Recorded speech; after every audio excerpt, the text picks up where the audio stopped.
Private life maybe one or two person from your family or close friend. Secret life, very rarely one or two. Surely it will not be from the family. Very rare. Somebody from your family becomes part of your secret life. God is not one. God is oneness. If God is one, the God has to be jealous. He has to be holding his seat, authority, throne. But Sadashiva knows the reality. Oneness is God, not one. So, he is waiting for every one of us to celebrate the oneness, to celebrate his existence. Understand? This is the most important secret you need to know.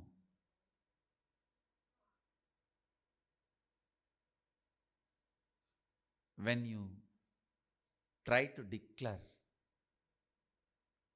when you try to raise yourself, when you want to experience Shivoham, you are Shiva. The space of Sadashiva is not jealous of you, is not angry with you.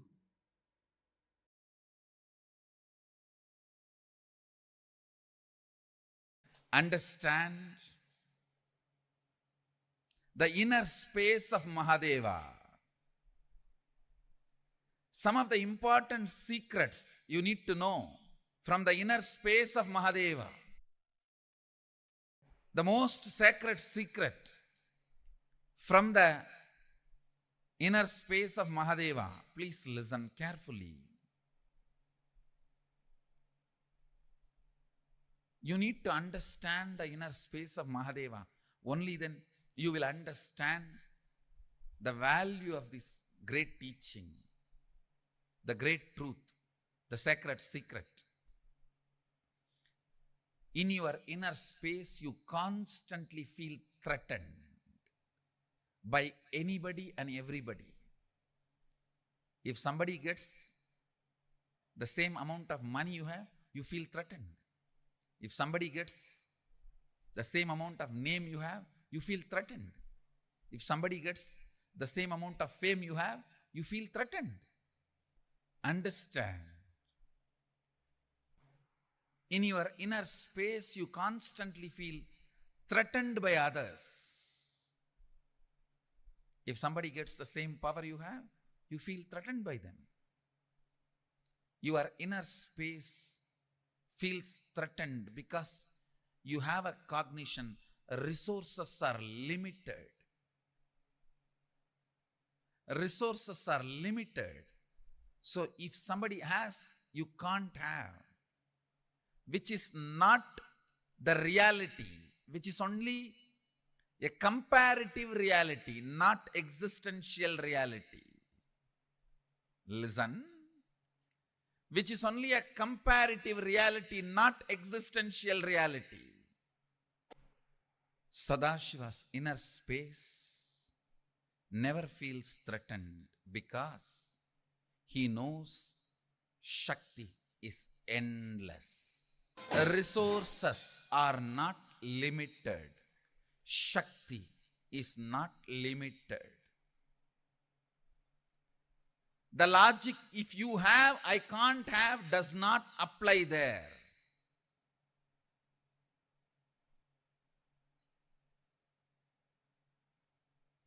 When he says Shivatvamasi, he means it. You are Shiva. If you listen to his truth and declare Shivoham, I am Shiva, he will not feel threatened. He will not judge you. He will not question you. He will not be asking, how dare you declare you are Shiva? Have you qualified yourself? Have you done all the tapas? Have you purified yourself? No, don't worry. The moment you declare, he is so happy. He has one more being through which he can manifest himself. Declaring, radiating, manifesting Shivoham does not need any special skill sets. It just needs your decision, Anya, will. He may tell the cup, keep it aside. The other cups like you, when they come, let them eat. At the most, he may keep the grass in corner.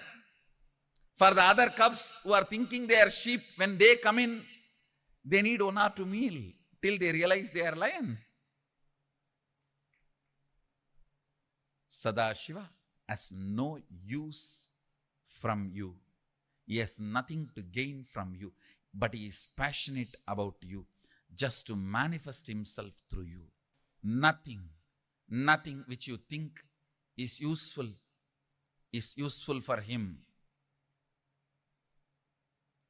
For the sheep, the grass may be life.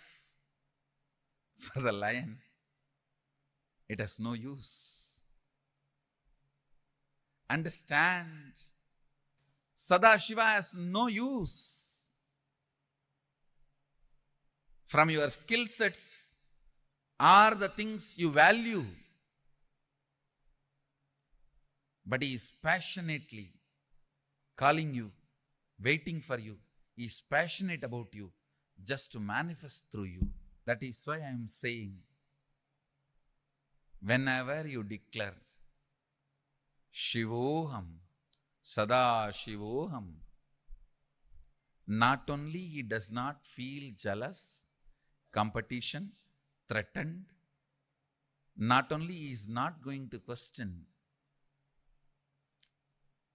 your qualification, purity, he is not going to ask for anything. He is not going to ask for any certification. He is just going to celebrate your declaration because he feels, now I have one more inner space through which I can manifest. I can radiate. If God is one, he has to be jealous. But God is oneness, not one. If any of you have suffered by the one God who is jealous, feels threatened by anyone and everyone, please come here. We have a God who is oneness.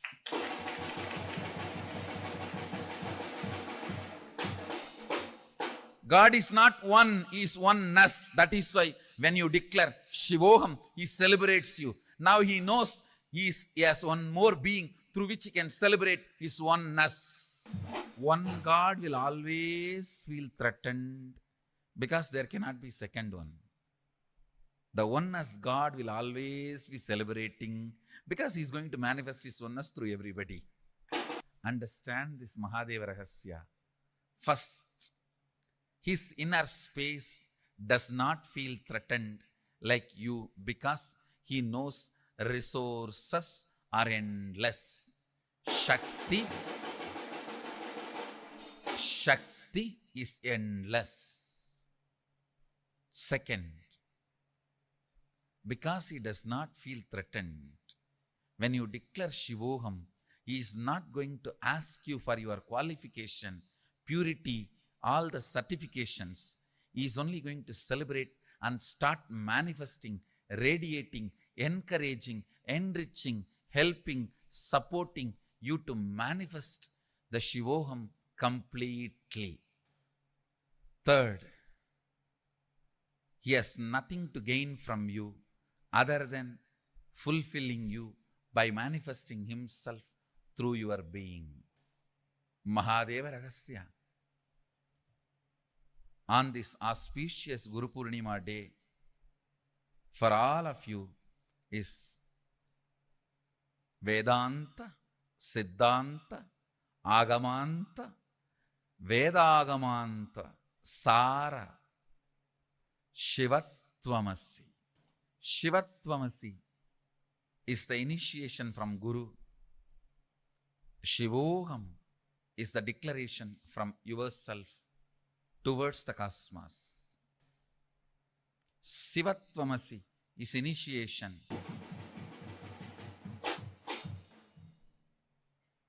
From today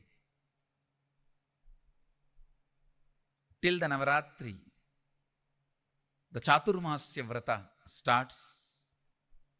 From this year, I wanted our whole Sangha to celebrate, follow the Chaturmasya Vrata. From today till Navaratri, the Chaturmasya ends. I wanted the whole Sangha to meditate, contemplate, declare, manifest, radiate this truth. Shivatvamasi. Take this as initiation.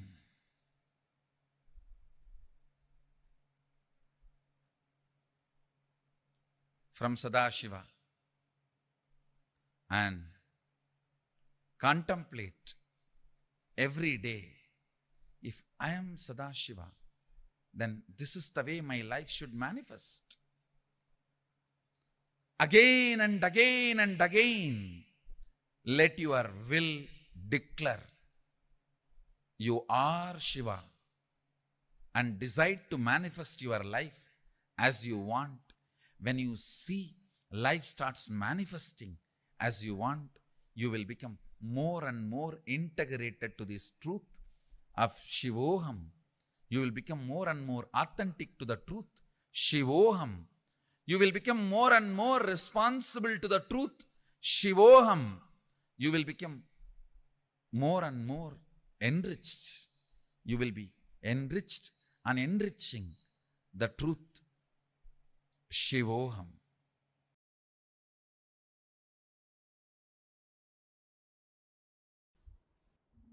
I'll continue to expand on Sadashiva Ragasya. The first Sadashiva Ragasya, the sacred secret I've revealed from the state of Sadashivatva, oneness with Sadashiva. When the space is created and a command is manifested, a power manifested, if it becomes immediately reality in the plane you wanted it to manifest, great. If not, you are only manifesting less power.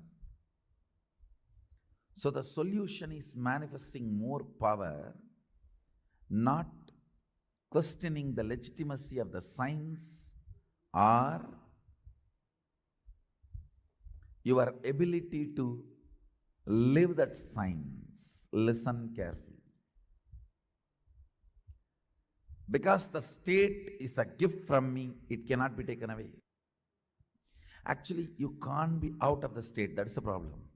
Now the next question comes, yes, if I am manifesting less power, what to do? How to manifest more power? Listen. This is the precise understanding you need to have. Listen carefully. This is the precise understanding you need to have.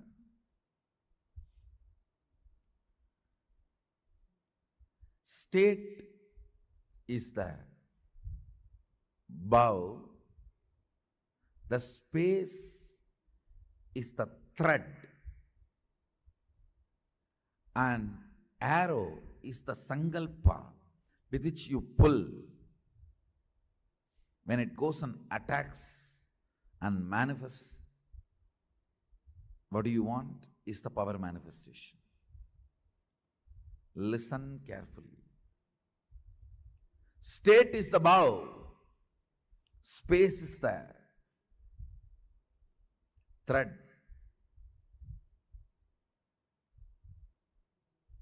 the action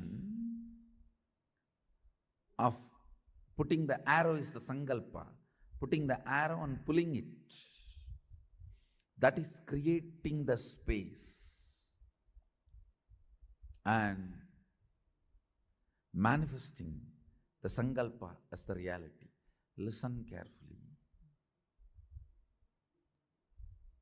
The way to manifest more power is create better space. What I mean by the word create better space, more and more integrity, more and more completion, more and more responsibility, more and more enriching, complete with more and more of the blind spots you are carrying. Understand? Your stomach pain will be directly connected to the cobwebs you have not cleaned in your bedroom. Your ulcer is directly connected to the outside veranda you have not cleaned your house. Don't think how can that and this be connected. Only if you have ulcer, stomach problems, your eyes will not even be aware of the dirt around you. If your eyes are not even aware of the dirt around you, something is boiling inside you. You are preoccupied. All preoccupation manifests ulcer. Understand? All preoccupation. If you take haritaki powder, you will clean your house. This may all look very funny, very funny side effects. You think, oh, if I take haritaki powder, I'll clean my restroom. That I understand. Why will I clean my veranda? Live, you will understand. Many of these things are interconnected.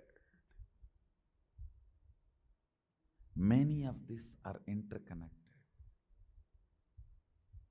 If you take haritaki powder and heal the ulcer inside, suddenly your words towards your mother-in-law will become soft and completion-based. The relationship will develop. It's too funny. It is too funny. What affects what? Which one touches which one? It is too funny. Let me give you the precise solution.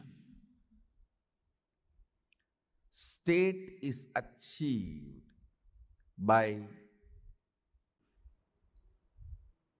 unclutching, completion, all the methodologies of putting you in Nirvikalpa Samadhi. As on now,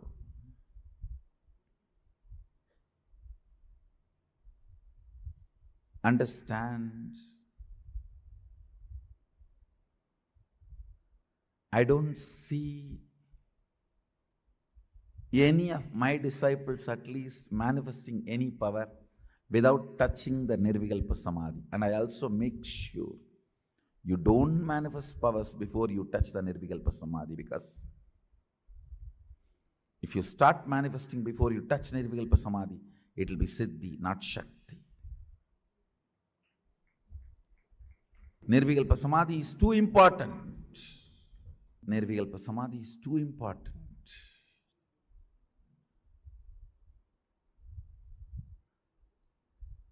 State is achieved by unclutching, completion.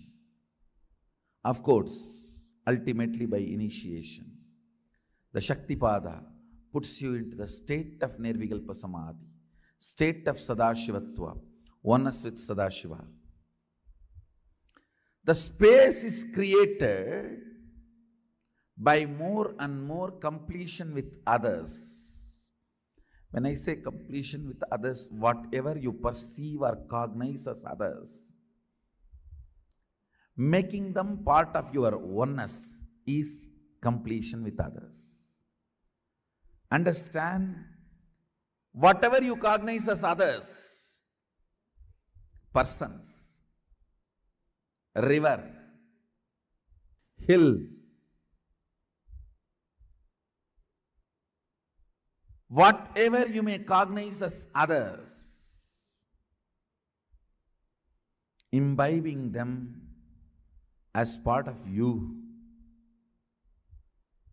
getting them as part of you, making them feel as you, recovering your oneness with them is completion with others. Understand? I am defining completion with others. Anything, anybody you cognize as others, bringing the original cognition back that they are one with you.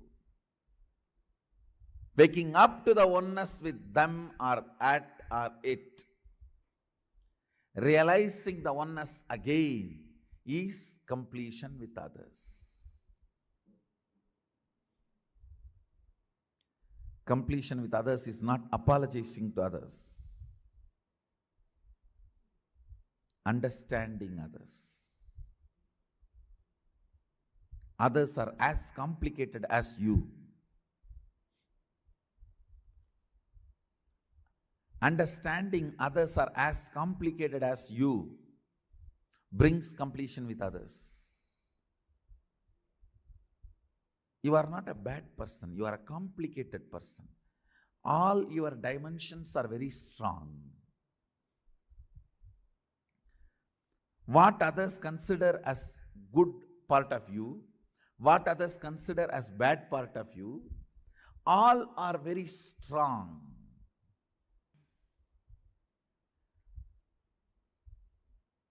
Creating the space. The more oneness space you create, more powers you manifest. It is the space you create decides whether the sankalpa is going to become reality or not. Whether the command is going to become reality or not. Understand? More and more proper space means continuously discover the blind spots and complete with it. Discover the blind spots and complete with it. If the power manifestation is not happening, if what you want is not becoming reality, what you want is not manifesting, understand, all you need to do is create more powerful space by completion with others, taking more responsibility for your life and others' life, enrich yourself and others. Listen, state. For all of you, you don't need to do anything for the state because just like that I transmit it. If you have heard Arunagiri Yogeshwara's story once, that's all. The state is already transmitted. Even if you felt connected to that story and felt, wow, I should be enjoying Swamiji like this. State is done, over. If you do something to enjoy like that, then the space gets created. The amount of responsibility to enrich myself and others I have shown, I have demonstrated in my life. That was the reason Arunagiri Yogeshwara started manifesting himself completely through this body. Understand? I'll repeat the whole thing in few lines. Listen. Creating the space by bringing unclutching, complete completion, or oneness with Guru or Sadashiva, and creating a space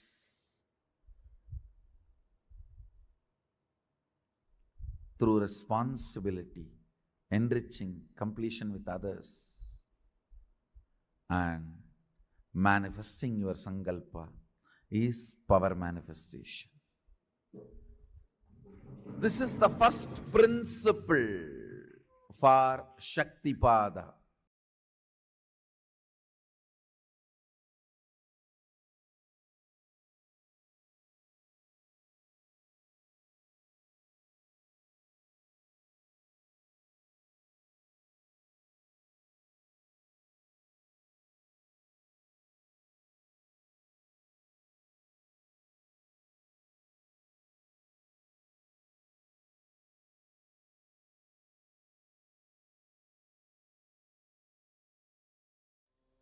Nithyananda, everyone.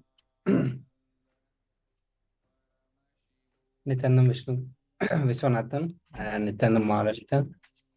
So now today we are learning about bringing completion with others and experiencing completion with everyone, experiencing oneness. So as part of that, we heard various powerful cognitions and understanding that Swamiji gave to all of us and emphasized on bringing completion with everyone or whoever we consider as others. So listing down everything that we consider as other and bringing completion with everyone. And that is what is going to make us experience oneness with everyone. So we went through this very beautiful series of videos, and we learned that God doesn't feel jealous when we manifest that oneness, because Paramashiva is not jealous. He celebrates when we declare oneness, because now there is one more body which is going to manifest Paramashiva. So now we'll move on to discovering the secret of the secret, the powerful declaration which integrates our body, mind, and consciousness, bringing tremendous completion, making us experience the inner space of Paramashiva and manifest the powers of Paramashiva. This is the secret of secret, which is oneness. The moment you have the guts to declare Paramashivoham, Paramashiva just fills us. He feels mesmerized by us, and he just lands and manifests through you whatever you want. Other than your intention to be Paramashiva, nothing else is a reality. You are just your intention to be. Any other psychological, physiological, neurological ups and downs are not you. They are not reality. Declare this powerfully. This is the secret of the secret, that we are not any of our psychological, physiological, neurological ups and downs. They are not reality. Again and again, we need to declare this powerfully. With pure questioning, not only we can reach the ultimate, that is enlightenment, we can reach the space from which powers manifest. It makes the vision of cosmos as our ambition. Yes. So this is going to be the exercise that we are going to be doing now. Here, as Swami said, we are the declarations. We are our intention to be what we want to be. Anything else is not us. Okay. So we know that other than our intention to be, nothing else is a reality. So we are just our intention to be. And any other psychological, physiological, and emotional ups and downs are not ours. They are not the reality. And we have to make these declarations very powerfully. So whenever we are making the declaration itself is powerful enough to integrate all the different systems, the different energies that we have. As of now, where we are, like all of us are like so much non-integrated. So much of non-integrity is there. That means the different part of us are functioning or behaving in its own way. Like if we want to achieve certain things, we do make certain declarations, do create certain intentions. But at the same time, not understanding this, whenever we desire for something, our thinking is completely in different direction. Our visualization is completely different directions.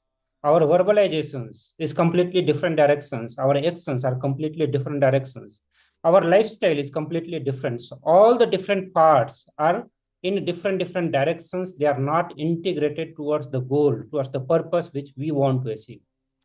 But all these things can be integrated just by making strong declarations. The powerful declarations can integrate all the different energies of us, and it can channel towards one declaration that we want to manifest. So here Swamiji wants us to understand that we are nothing but our intention to be.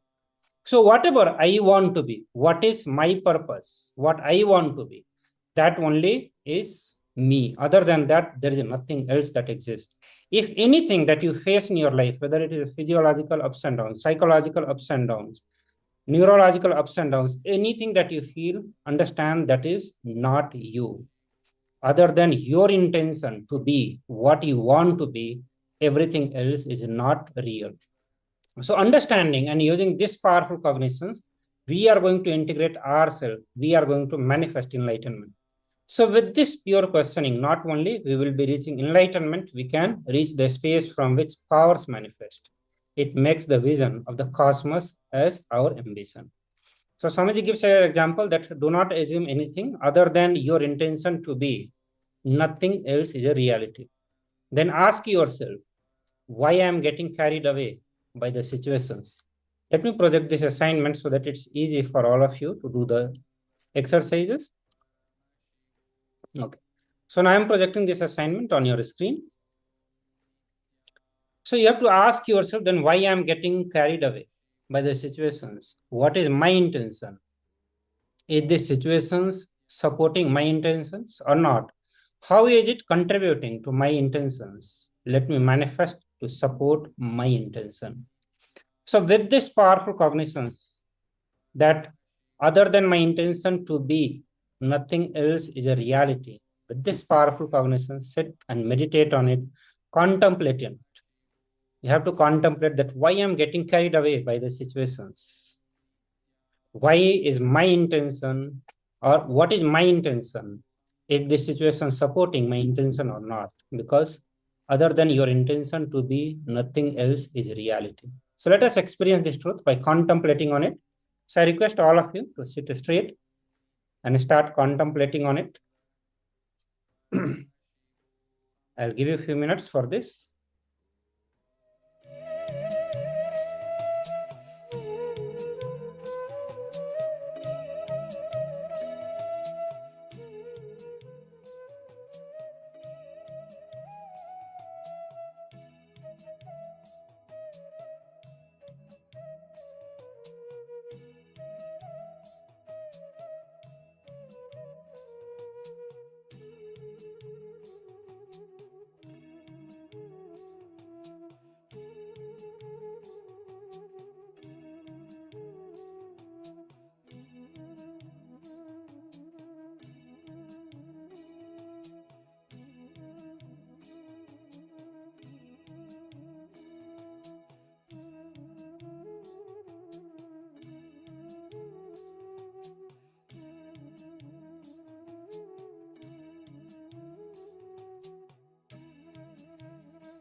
Nithyananda, everyone.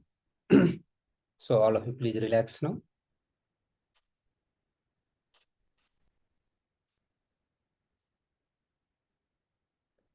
So I request all the participants and the viewers to please relax now.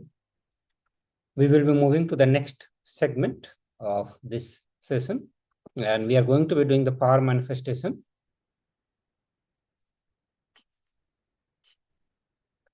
So in this round, we are having an amazing power manifestation, and that is the power of levitation.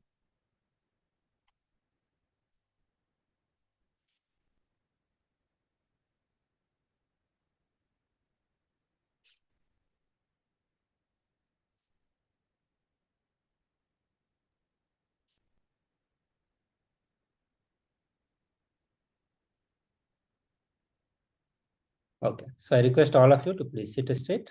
Okay. Also, if you want to ask something or share something, please feel free to share. And if you want some more clarity on what we are doing actually now, I'm sure all of you are getting the thread that we have focused a lot we have given good amount of time to bring completion with ourselves, and yesterday was main focus on completing with our various pain patterns. The reason, see, all of us do carry a lot of pain in us, whether it is emotional pain or physical pain or mental pain. Physical pain may be less for few people. Many of us may be healthy and we do not have the physical pain, but without any exceptions, almost all of us have a lot of mental pain, a lot of emotional pain, because none of us are introduced to the higher cosmic truths. None of us are introduced to the science of completions and the various other enlightening sciences. And because of that, having a lot of inadequate cognitions and limited understanding about the life, about the self, about God, we get into so many troubles. We do not manifest what we want in our life. And one thing that we see very common in everyone, that every one of us want to manifest so many things in our life. You will not find a single person who doesn't want to manifest anything in life. The very reason why we are existing, because we want to manifest something, we want to experience something, and that's why we are existing. So whether if somebody is saying that do not want to manifest anything, maybe that they have completely given up the hope on the life, that they cannot manifest anything. So better choose to say that I do not want to manifest anything in my life, and that's why whatever is there in my life, I'm very satisfied with this, contented with this. But that is not the reality. And because we are not able to manifest, that do cause a lot of pain. That leaves pain in our biomemory, muscle memory, which is the mental pain. Same way the psychological pain that we carry. But once we reduce the intensity of pain associated with all our incompletion, it becomes much easier to do the completion process. Okay. Once we have learned to do the completion with ourselves, then only we go for doing completion with others. But others are also integral part of us. We have seen that others' image, life image, all this constitute our identity that makes us who we are. And that's why it is equally important to do the completion with others, and that is what we are focusing today. So the understanding that Swamiji gave in the previous satsang, with that powerful cognition, let's enter into the power manifestation.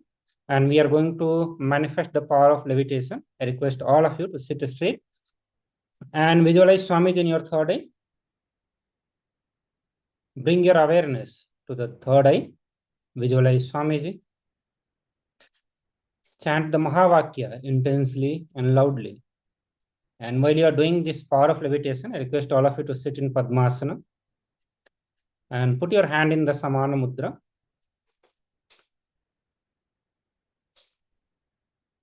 If you are not able to sit in Padmasana, try as much as possible, or at least sit in Ardha Padmasana. But whenever you are doing the power manifestation where you have to manifest the power of levitation, it is best to sit in Padmasana. Chant the Mahavakya intensely and loudly.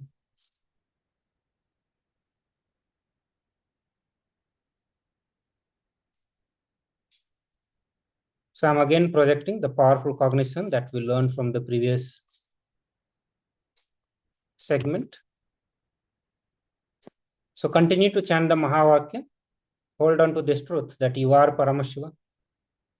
You are your intention to be. Any other psychological, neurological, and physiological ups and downs are not you. They are not real.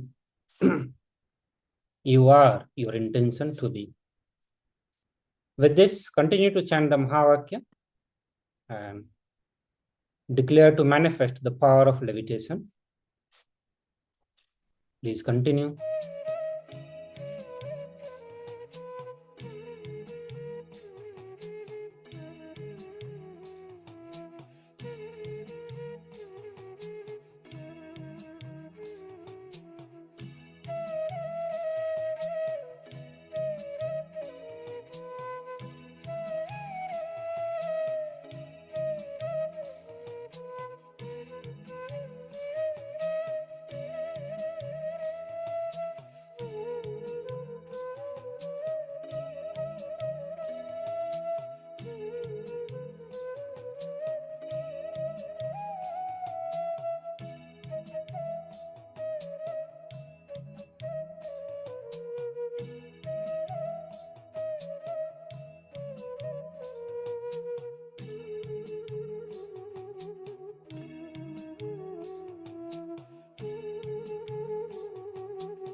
Nithyananda, everyone. I request all the participants to relax now. Please open your eyes and please share your experience of power manifestation.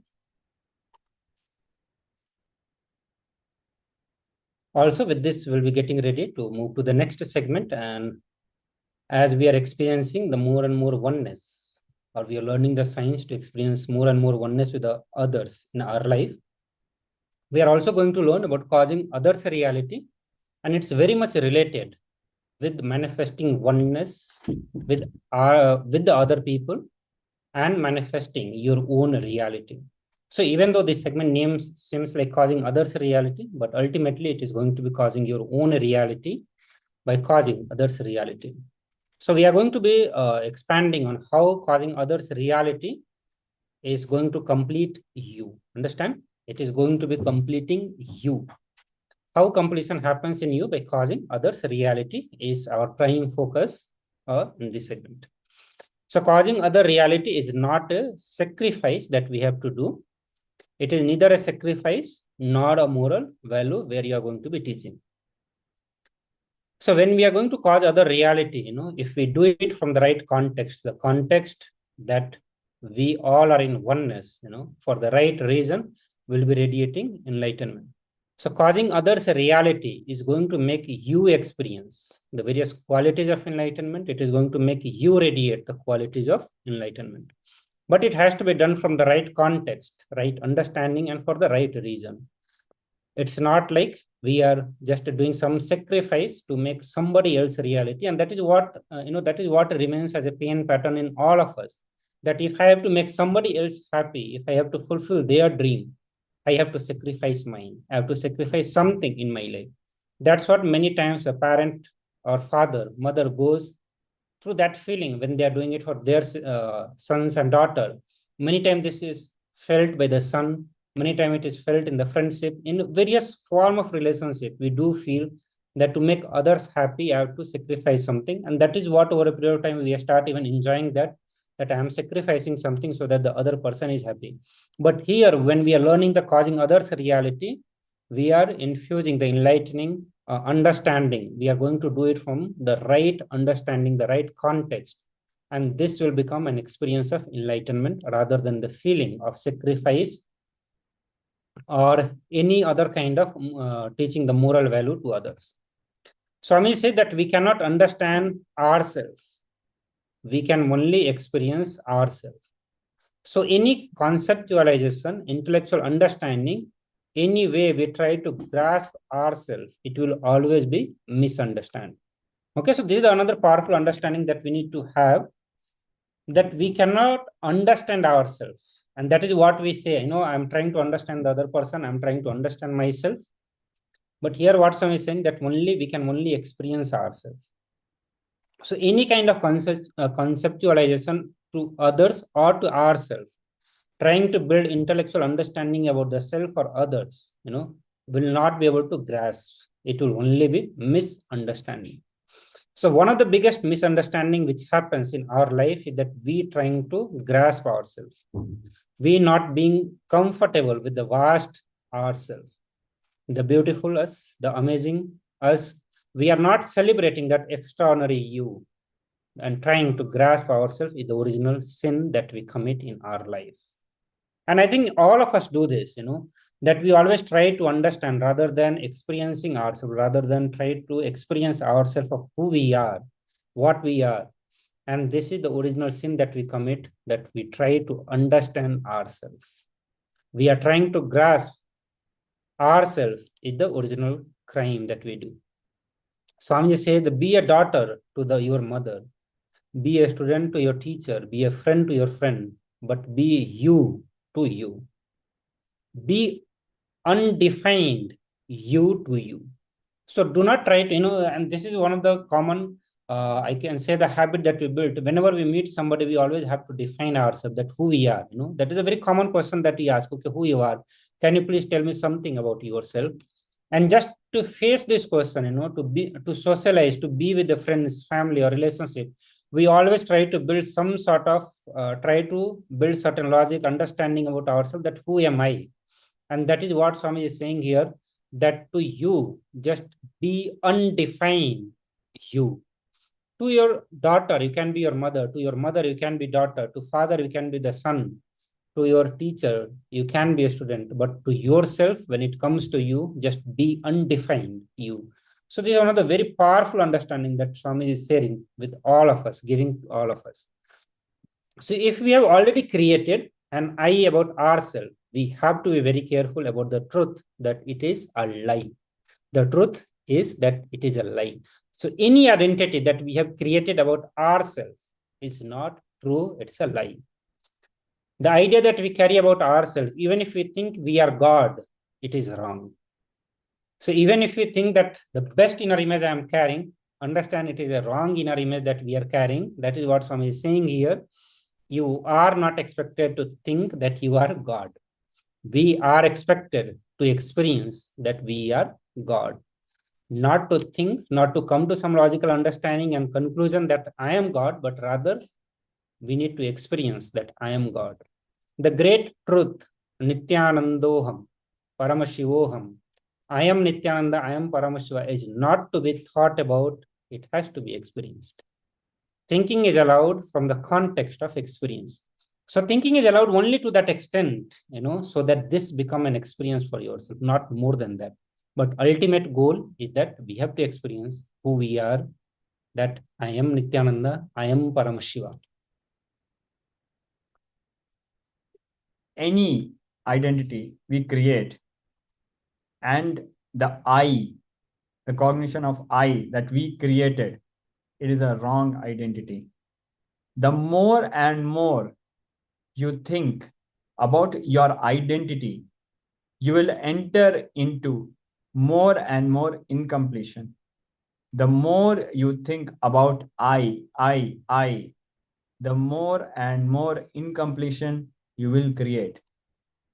That is why we should always cause others' reality. The only way to loosen the power of your identity, the power of the real you, to overcome from the attack from your false identity, the only way to come out of it is by causing others reality, because our shift focuses from that I to others. When you start causing others reality, when you start working on causing others reality, suddenly you will see you develop a certain kind of grace. The way you maintain your skin and shape is beauty. The way you maintain you is grace. Here, it is not about, not being beautiful. It is about being graceful also. That grace is manifested by causing others reality. When we cause others reality, our whole focus from that constant cognition of I shifts to other. And that during those moments, we are liberated from the attack of that I, that false identity over our ultimate true self. The authentic, sincere decision to cause others reality, to be a catalyst for others reality, brings certain grace in us, the groundedness in us, stability in us. Beauty becomes beautiful when grace is added. That beautifulness happens to us when we start causing others reality.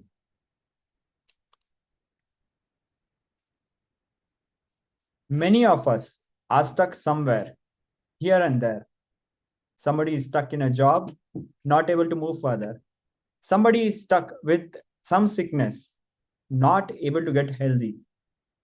Somebody is stuck in some relationship, neither able to make it work, nor able to break it. Some people are stuck with some failures, neither able to get over it, nor able to digest the failure, nor able to be successful. Somebody is stuck with something else. So many people are stuck. Swamiji has given us the ultimate talisman, the ultimate secret, which can be written in a golden sheet, which is be a catalyst for others' reality. Go on causing others' reality. This is the main secret. We can really literally wear it on our body. We can wear it on our hip. We can, whenever we are in a mess, we can take it out secretly, this talisman, without anybody's knowledge, and read it. And the words which will be written on it is be a catalyst for others' reality. Whenever we sit as a group, be a catalyst for others' reality. Our visualization, our ability to feel, the power of words, the power of thinking, the power of feeling, the power of living, everything will be expanded. So today, we'll be, as we have been going through completion with others, this segment will be focusing on causing others' reality. So please understand that even if the other person has some immature reality, and that is what he wants to cause, if we approach it with the love we carry will have the smell of the ultimate reality, and simply the moment he receives your love, he will change his programming for immature reality to the ultimate reality. So one other thing that we need to look in, we always have some judgment about the other person. We have some image about the other person. And this is very common to all of us. Whenever we think about our father, our mother, our friend, our relative, or even somebody who is not at all related to our life, we always relate with others through certain judgments. And that also includes when it comes to manifesting or causing others' reality. We have certain judgment about it. And what somebody says, that even if you think that the other person has a very immature reality he wants to manifest, and he wants you to cause, we always should approach that with the love that we carry. That love itself will have the power to transform his immature reality into some higher reality, into the mature reality. But the context, the content with which we need to approach somebody else has to be love and dropping the judgment that we carry about the others. Understand, when somebody is asking or ask for an immature reality, we should not be angry with them. We should not hate them. With the tremendous sincere love, we have to be catalyst. We have to decide to cause others reality. So the very approach, that we have when we want to help somebody, in our term, when we look into causing our others reality, is a very mature concept or cognition that Swamiji is giving, because it is directly helping us to experience the enlightenment, the various qualities of enlightenment. But in our day-to-day life, what we have been using, to help others. But whenever we want to help somebody else, the content with which we approach somebody is either that I have to sacrifice something, or that person is so immature, this is what he wants me to help. We do create love. We do create many hatred for that, anger towards the person, that why you want to manifest this in your life, why you want such a cheap thing in your life. But what Swami is asking and telling all of us to change the content with which we approach others. The content has to be the love. That love, when we approach a person with the love, even that what we think as the immature reality he wants to manifest will transform into the mature reality that he wants to manifest. Swami said that love of enlightened being and incarnation, a person who is established in the ultimate reality, is the best thing that can happen in our life. Okay, because his love does not enter you just as an emotion, it enters in you as an enlightenment. We also be very clear that this guy wants to cause some immature reality. How can I be a sincere catalyst for his immature reality? No, with a lot of love, sincerely try to be a catalyst. By the time you go near him, you carry to be a catalyst, your love and your intensity, your intention is so beautiful, graceful that he will catch the fire. So understand, catch this understanding, catch this thread that Swamiji want all of us to have within us. That whenever we are approaching a person to cause his reality, okay, it may seem very immature, it may seem very low level, but whenever we are reaching, the content should not be the hatred, should not be the judgment, should not be any kind of what do you call the anger towards that person, but it has to be only with a tremendous love, tremendous sincerity, tremendous care, and the decision to be a catalyst to manifest his reality. And that is how we have to approach. Swami said that it is my love. I made the ultimate reality as a boon for all of us. You know, otherwise, Swami said that what do you guys know about the ultimate reality? How many of you have come to me asking for the ultimate reality? No one. You come to me with the leg pain. I showered you with the right path to walk. Sorry, I showed you the right path to walk. You come to me with the eye pain. Means, this is the Swamiji statement, which I am repeating here to all of you. Okay? Swami said that I gave you the right vision when you come to me with the eye pain. You come to me with your immature reality only. But I don't judge you or hate you, saying that you are asking for such an ordinary, immature reality for me as a boon. I am sitting here with the ultimate reality, but no, with the love, sincerity. I try authentically being a sincere catalyst for what you want to cause as a reality.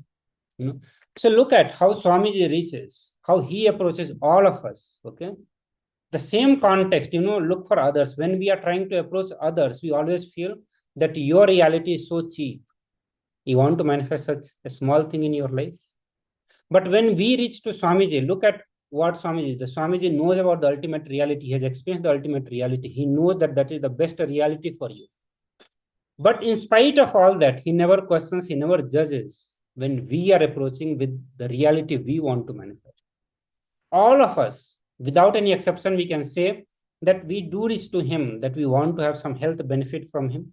It may be someone want to have a leg healing, eye healing, or a stomach pain, various variety of things. Or maybe you want to have some sort of peace in our life, or you want to manifest some wealth. We want to manifest some sort of relationship. But these are the things with which we approach Swamiji. We ask him to cause our reality, and with tremendous patience, he go on manifesting our reality without judging that what kind of reality we want to have. When he can give the ultimate reality, he can make the ultimate as a reality for all of us. Without hating us, he continue to manifest what we want in our life. So today, this is going to be homework for all of us, all of you, all over the world, whoever is sitting with the Sangha, that each one of you have your Sangha, means your family, your office, your team, which you are working, which you are subordinate, the people who are involved in your business. Invite all of them, sit with your Sangha. Understand when Swami is saying the Sangha, what he means by your Sangha. So right now in this assignment, Swami is not saying that your Sangha means all the people who are part of the Kailasa. I am sure all of you want this Kailasa to be your family, to be your Sangha, to become your Sangha.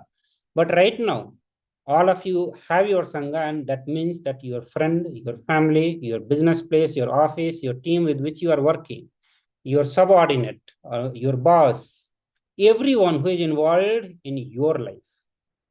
Okay, that is your Sangha. And many of you have our Sangha also, means the Kailasa is also your Sangha. So all the Sangha put together, sit with your Sangha, take time, call all of them. Okay. And we are going to do the certain thing. So you will be sincerely a catalyst for others' reality. So everyone else who is involved in your life, other than you, today you are going to become catalyst for their reality. You are going to tell yourself that I will be a sincere catalyst for others' reality.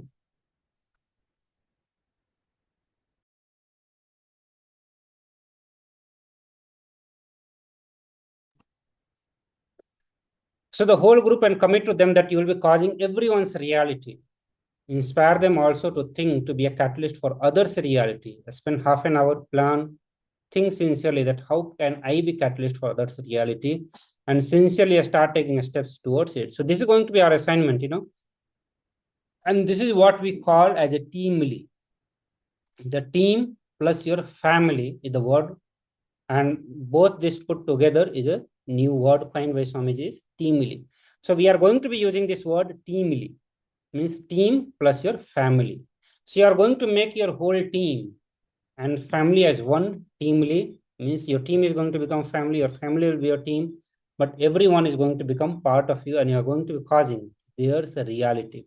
So with the sincerity, with the various understanding that Swamiji gave, with that understanding, we are going to approach and give a commitment to yourself that you are going to cause a reality of everyone else. Understand? Actually, when you start causing others reality, you will become so mature, you will grow up so much that you will become fulfilled, causing others reality. The very fulfillment will start happening in you. Swamiji gives one example that if you are a sincere catalyst for 10 people's reality, you will have the fulfillment of living in 10 different lives. So as long as we are living individually, the self-oriented, just me, we are only experiencing part of us only. But the moment we become part of 10 other people reality, when we start causing 10 different people's reality, we will start living in the 10 different people's life. We literally multiply ourselves 10 times. So these examples Swami is giving, we'll have the completion that we live in the 10 lives, will not take any more birth. Understand? Straight away, we'll enter into the complete completion, the ultimate completion. Swamiji says that why I am saying that I want to take one more birth, that means relating to us, because I am overwhelmingly completed by living all the lives, because Swamiji is involved in everyone's life. He's living through every one of us. And that's why he is so complete, so fulfilled. By being a sincere catalyst for all our life, Swamiji is overwhelmingly complete. By making, further Swamiji says, that by making all of you joyful, I am joyful. So many people's life, so many levels, by bringing completion to all of you, so many multiple lives, so many multiple levels, I am complete. When I cause the health to millions of you, I feel I lived millions of lives in a healthy way. When I cause wealth to millions of you, I feel I lived millions of lives wealthy. When I cause fulfillment to millions of you, I feel I lived millions of lives with the fulfillment. So understand, when we cause something to thousands of people, millions of people, we will have layers and layers and layers and layers of fulfillment and the completion. Further, Swamiji says that a sannyasi should be having at least 1,000 layer completion and fulfillment. Only then he has enough bank balance in his life. The amount of completion and fulfillment we establish is the bank balance, the real bank balance we have in our life. So understand the importance of causing others reality. Literally, only when we start causing others reality, the real life happens to us. The multiplication of the life happens in us, the layers and layers of life that is experienced by us, expressed by us. So as of now, we may be living as one individual. We may not be even experiencing complete ourselves. A very limited part of us are we living. But the moment we start living, causing others reality, the multiplication at the multiple level starts happening within us. Swamiji says, take this aparigraha, non-possessiveness, to the next level. When your emotions, when your heart has a capability to give love and somebody is asking, it is no more ours. Give it to others. When we are thinking that the ability to cause somebody reality and they are asking, it is no more ours. We have no right to say no. Cause their reality, cause others' reality. When our life has the capacity to cause what others want, and if they are asking, when they are asking, it is no more ours. So this is the vow of aparigraha. With the context, with the lifestyle of aparigraha, we are going to approach others and cause others reality. Aparigraha means you are living in the minimal. The moment somebody sees and he feels that it should be his, you just give it to others. So if you are having, let's say if you are having 2-3 mobiles, if you are having mobile, living aparigraha means The moment somebody sees and he feels, wow, what a mobile you have. With the context of aparigraha, when we are living aparigraha, you just give it to others. It is no more yours. So same way, here Swamiji is not asking us to give something which we have physically, but rather he is saying your heart can feel the love. The moment somebody is asking, just give it to them. You have no right to keep it with yourself. Just give it to others. The moment you have the knowledge, the moment somebody asks for help, just give it to others. Do not hold on to that knowledge. Do not keep it with yourself. Cause other reality. When you have the capability to cause your reality, and when they are asking it, it is no more yours. Cause it, give it to others. So all of you, by attending last 18 days or 19 days of the session, you have gathered so much of knowledge, so much of understanding, so many techniques, and you have experienced so much of life within you. A complete new life has opened in front of you. You are no more the same person who came here on the day one. You are completely different. A new dimension has been opened to you. Now, whenever somebody is asking for help, you have to give it. You should give it. And this is the vow you are going to be taking. This is what the context with which you are going to cause others' reality. When you start thinking and feeling for others' reality, Swamiji says that I tell you the amount of energy will expand. You will express the amount of energy will be radiating. It will be just wow. You will become like the Kala Bhairava. If you have seen Swamiji during the Kala Bhairava Darshan, even though Swamiji is the ultimate state, he is an incarnation, he is always in the ultimate bliss. But you will see when the Kala Bhairava lands, the amount of energy, the joy, the bliss, prasanna he radiates is completely different. Swamiji himself says he becomes like 1,000 Nithyananda has happened, 10,000 Nithyananda has happened within him itself. The same space you are going to experience when you decide to cause others' reality. That amount of energy start expressing in you. So now, with all this understanding, let us get into this exercise. Please pick up the pen and paper and pen down 5 powerful cognitions that you have manifested during this session, and how manifesting others' reality can awaken your being and bring you to the completion, or bring completion to you. This is going to be your first exercise, the first step. The second, it's not a step, the 3 different assignments, exercises are there that you are going to be doing. After that, connect with the 2 of your friends or family member and ask them that what they want to manifest in their life. Okay, cause their reality by inviting them for the Paramashivoham. Understand, you are manifesting all the best of your life by being in Paramashivoham.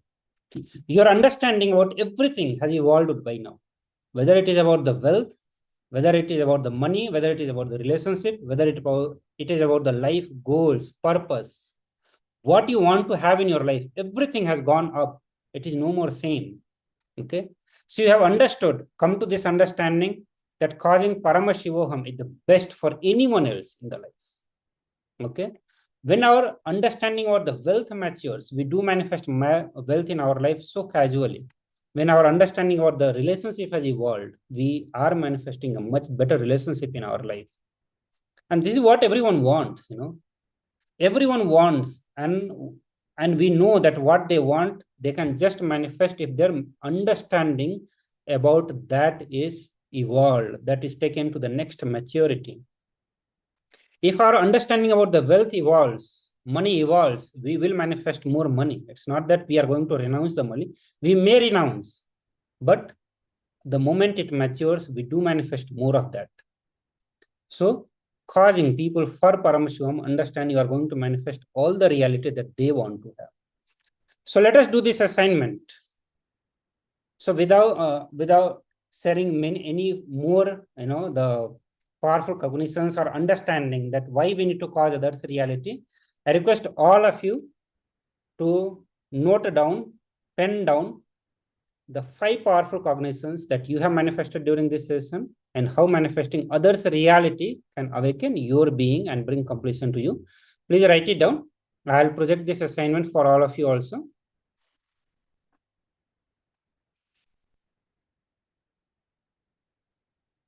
So please start now. We'll give you a few minutes for all of you to do this assignment.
Okay. So I think all of you are done with this assignment. But you are saying that Vishwanathan is saying that I am done. So you may have completed the first step where you have penned down all the 5 powerful cognitions that you manifested during this session. But the second step of this is you are going to connect with the 2 of your friends or family and ask them what they want to manifest in their life. Did you complete this step? Yes or no? You can give the thumbs up. If you have completed, then thumbs up. Otherwise, you can show thumbs down. And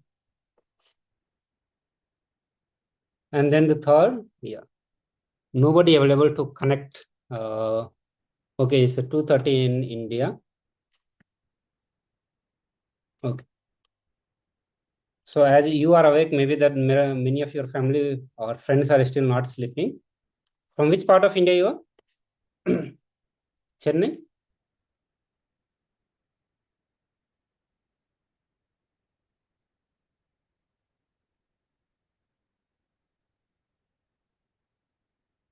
You know, I'm in, oh, you are in Spain.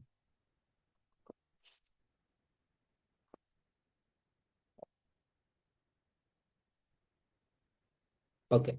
So at least, you know, what you can do, write down the 2 friends or family with whom you are going to connect. And you are going to ask them. So tomorrow when you come for the session, please do complete all these 3. So you have to connect with them, ask them what they want to manifest in their life, and understand how you have to approach. Throughout the session, Swami has given multiple understanding that how we are going to be approaching the person when we are going to cause their reality. And with that context and content, you are going to reach them and cause their reality by inviting them for Paramashivoham. So within 2-3 days, this session is going to finish, but soon we are going to have the next season of Paramashivoham level 1, 2, 3. So I hope you will move to the level 3, but you can always cause people to come for level 1 and level 2 of the program. Okay. I am near to Thiruvannamalai. Oh, I belong to hometown of Swamiji. Okay, great.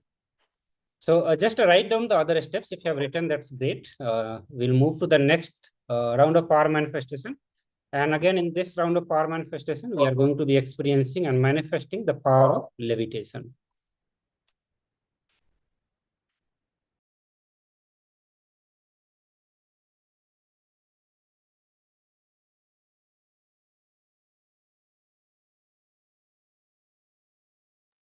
So while we get ready for power manifestation, I request all 3 participants who are present here to share your understanding about causing others' reality.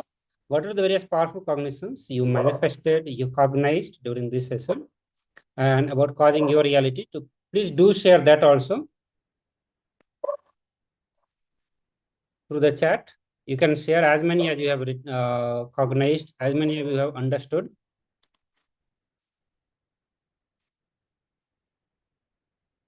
By the time I'll give you the instructions. So we are going to be manifesting the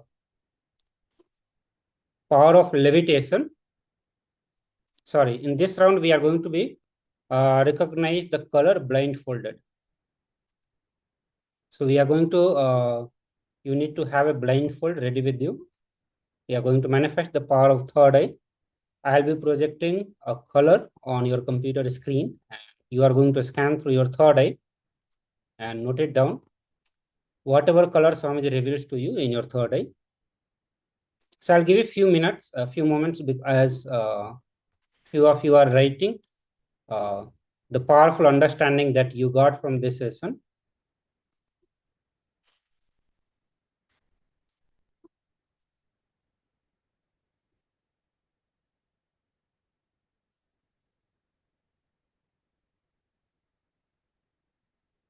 So the first step of this is going to be recognizing the color.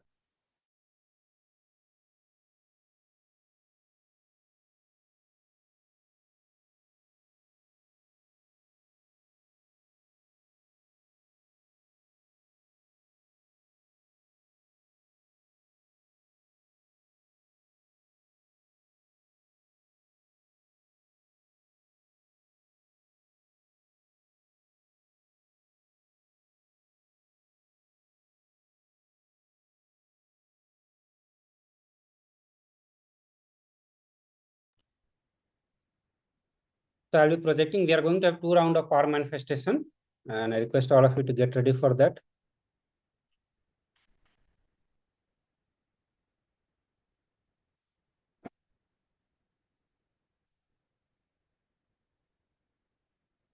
Okay. So let me know if you have done with it. Okay. So I can see the message. Okay. So enrich other, be a catalyst. Not the way of angry or judging, the way of loving. Love will empower others and everyone around you. Okay, great. Yes, I am doing the translation for the new Latin Sangha because here people don't speak English. So I am having a training from KAILASA, Los Angeles about causing others. I need to cognize more because I am having some conflicts with me. So Lalita, great to know that you are actually working to translate Swamiji content into Latin so that more and more people can be enriched. That too, you can always do from the context of causing others reality. So you are already doing the getting trained and you are doing the translation of the content, but always the content and the context can be changed. Understand? More than our work, our content and context matter. So whatever work we are doing, whenever we get to know about the various powerful cognitions, understanding, or the right way to approach anything in our life, Swamiji gives understanding in all these aspects. So the moment we get the understanding, okay, this is the way I need to approach others. This is the way I need to cause others reality. Translation is going to cause others reality because they are going to get introduced to Swamiji teachings.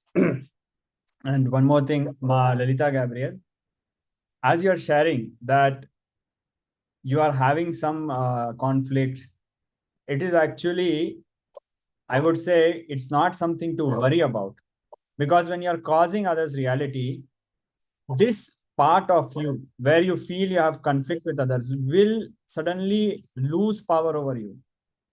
So if you feel you're having conflict with others, then as a solution, you should try spending time in causing, because suddenly the focus will shift from you to the other.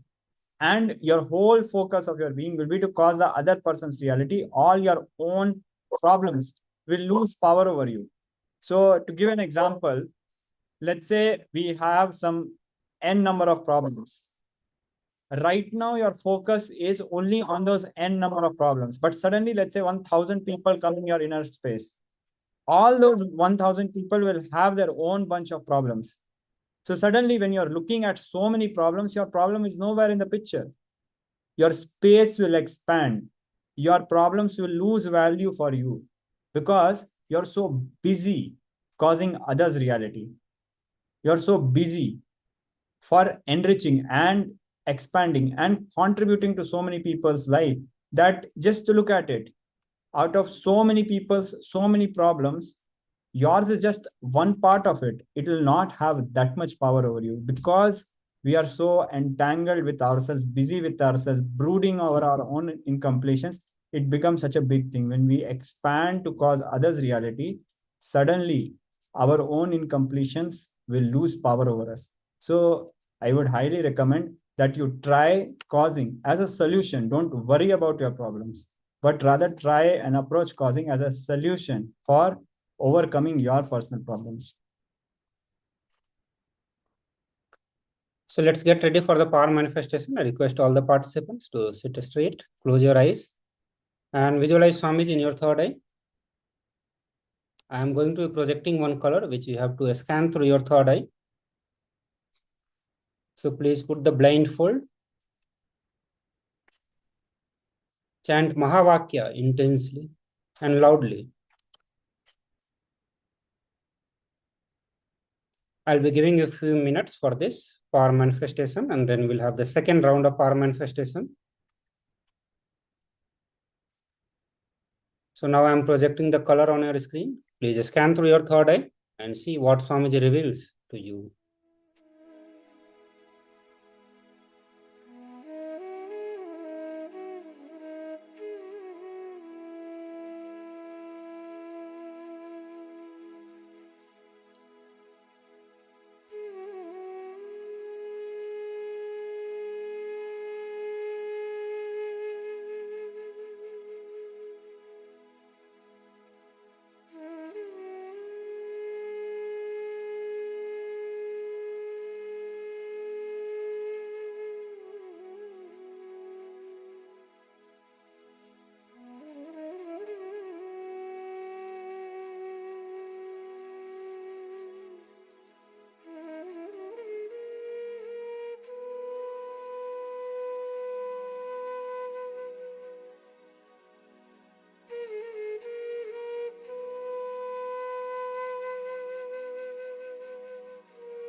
Please open your eyes.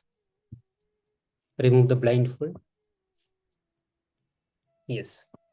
So now please type out the answer that Swamiji revealed to you in your third eye. Please share the result of your power manifestation. Great. So Vishwanathan is typing red. Ma Lalita.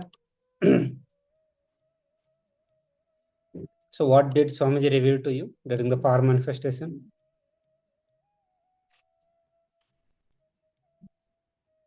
Okay. So I'll also project the color that I was projecting. Okay. So this is the color. Okay. So Vishwanathan, you know your answer is completely correct. It is a red color, and you manifested the power of third eye. Great. So now with the same space, let's get into the next round of power manifestation. And in this round of power manifestation, we are going to manifest the power of levitation. So I request all of you to sit straight, sit in Padmasana with the Samana Mudra. Please sit straight. Visualize Swamiji in your third eye. Chant Mahavakya intensely and loudly.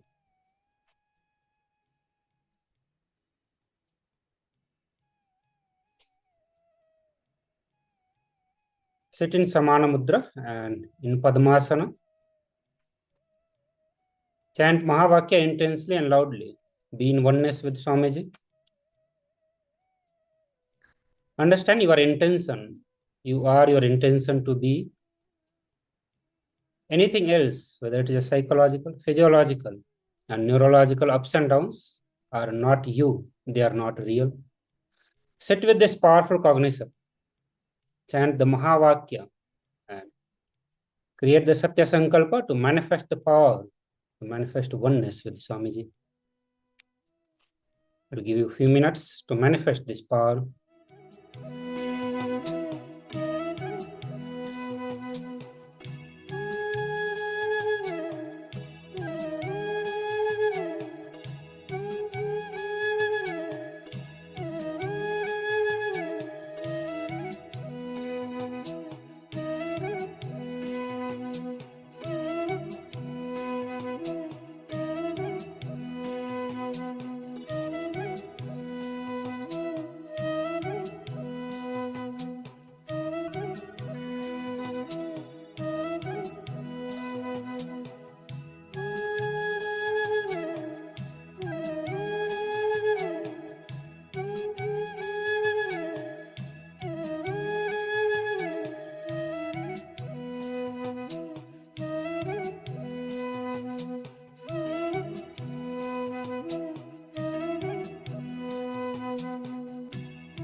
Yes.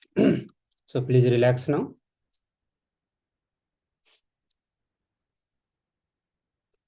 I request all the participants to relax now.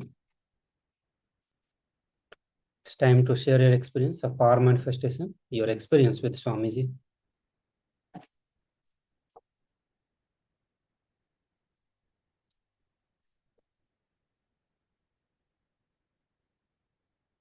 And from the previous power manifestation, the previous round of power manifestation, Ma Lalita is sharing that I saw red, yellow, and white. So you also manifested the power because I was projecting the red color, which Swamiji revealed to you during the power manifestation. And I request all of you to continue doing the power manifestation with more and more intensity. Yes. I saw, okay. So, okay. So also with this, let's get ready for the next session and we'll have a short break. Another Acharyas will be joining us and leading into the next session. I thank all of you for being with us and participating in the various exercises in the power manifestation. Please stay tuned for a few minutes. We'll have a few minute break. Thank you, everyone. Thank you for being with us.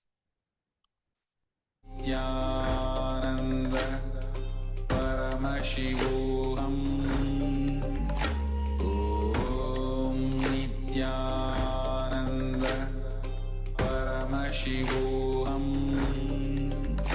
Om Nithyananda Paramashivoham Om Nithyananda Paramashivoham Om Nithyananda Paramashivoham Om Nithyananda Paramashivoham Om Nithyananda Paramashivoham Nithyananda Paramashivoham Om Nithyananda Paramashivoham Om Nithyananda Paramashivoham Om Nithyananda Paramashivoham Om Nithyananda Paramashivoham Om Nithyananda Paramashivoham Om Nithyananda Paramashivoham Om Nithyananda Paramashivoham Om Nithyananda Paramashivoham Om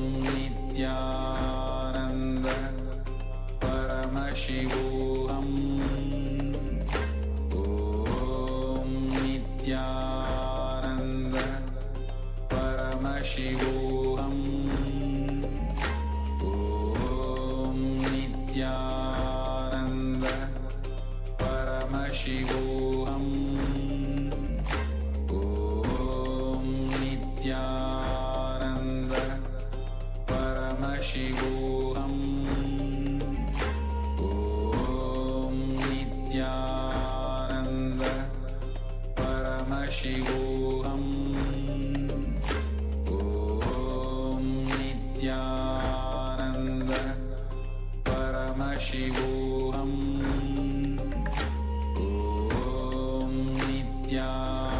Nithyananda Paramashivoham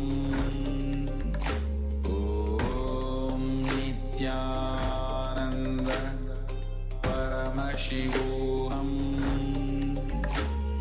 Om Nithyananda Paramashivoham Om Nithyananda Paramashivoham Om Nithyananda Paramashivoham Om Nithyananda